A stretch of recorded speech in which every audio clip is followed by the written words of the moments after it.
So you want to de-ess all the things that you listen to, because de-essing is really annoying, isn't it? I'll tell you how I de-ess now.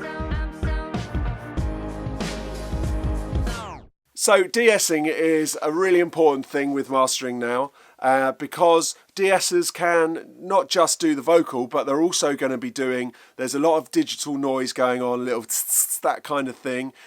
Can sound quite edgy. So using de-essers for that, as well as de-essing the vocal, is really nice. It's a really good way of getting a really nice smooth top on things. So I'm using a couple of de-essers mainly. They're new ones. They've only been out about a year, but they're my go-to favourites now. For a long time, I was having to use multiband compression and some dynamic EQ, which you can use still if you don't want to use these plugins. And you can use those just in the area that's sort of around 5K up to about 8K. And that's where you'll find the most sort of sibilantly vocal stuff.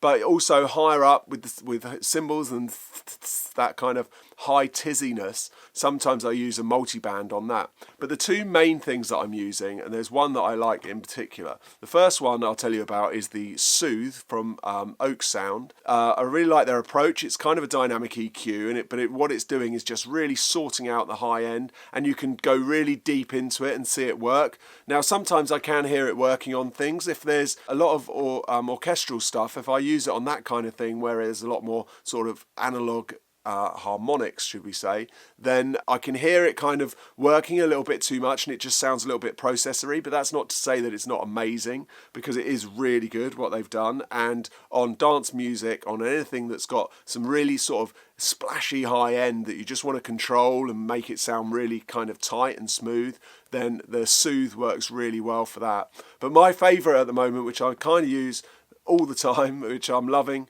is the Weiss. Now, I've always had Weiss gear. I've still got a Weiss EQ here. I got rid of my Weiss DS1 a long time ago because it's a compressor, limiter and de-esser, but I was only using it for the de-esser. The de-esser is amazing because it does it does it in MS mode, so it means you can do just the mid channel in the middle, or you can do the outside, so there's a few effects you can do with that.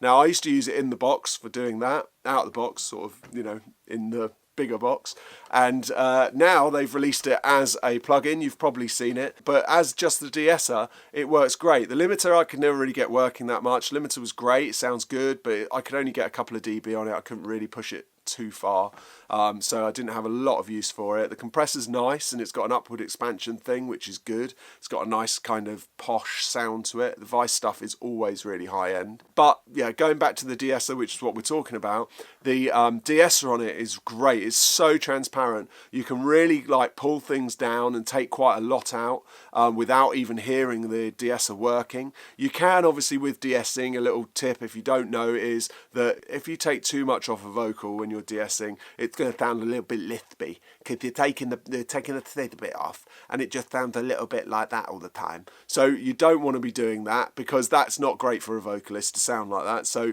you've got to kind of weigh up, kind of a little bit, leave a little bit in, but not enough so that it's annoying, but not too much so that it's annoying for the singer or people listening to the singer. So you don't want to do that. But the great thing about the Weiss is it's got two units as well. So you can grab the vocals with one, and then you can grab the hi-hats with the other, and then move it around and up and down. So it's got a lot of ways of working with it. You can just use the vocals for them in the mid section, and then you can sort of play around with the cymbals on the outside. So I suggest you get the Weiss, check it out. I think there's a trial on it probably, but it's definitely my de-esser of choice at the moment. And also it's just good for sort of smoothing out the top end, not soothing out, that's the other one.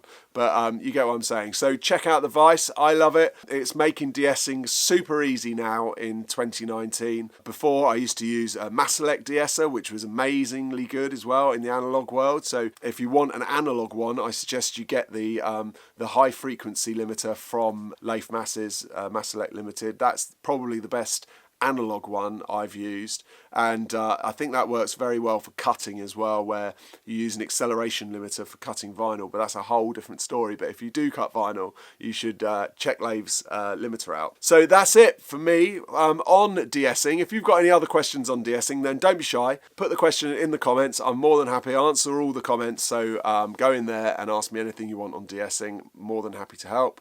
And make sure you subscribe to the channel. Go to my website streaky.com, sign up for the Audio Anorex newsletter. It's only once a month. It's tips and tricks, it's things I see around the web, and giveaways and discounts on equipment, so you can't go wrong really. It's only once a month. I won't spam you, I promise. Streaky.com, go there. Thanks for watching. Till next time, bye.